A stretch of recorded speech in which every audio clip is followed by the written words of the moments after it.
Texas Attorney General Greg Abbott today confirmed what many had speculated.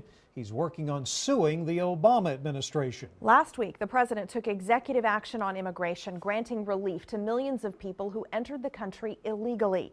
As KXAN's Phil Prazen shows us, Abbott claims Obama went too far, calling it a case of executive overreach.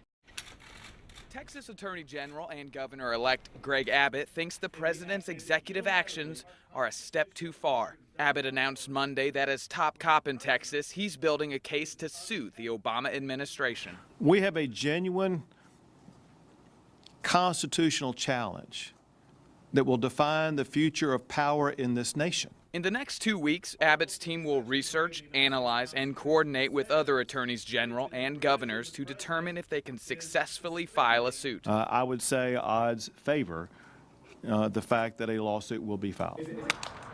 But others believe the president was well within his rights granted by the Constitution. Some even want him to go further. I admire him, and I'm very thankful that he's doing what he's doing, but we're going to keep pushing more. Abbott says this goes beyond a political issue and is a question of how our democracy operates. To determine the scope of presidential power in the United States of America.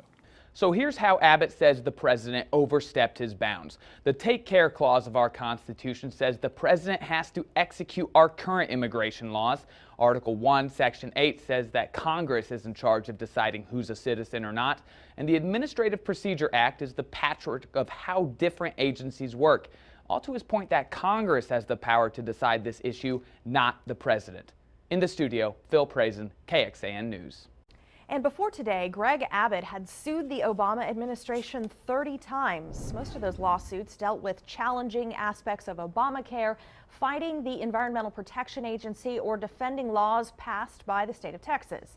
2 years ago, the Associated Press found 24 of those lawsuits cost the state more than $2.5 million.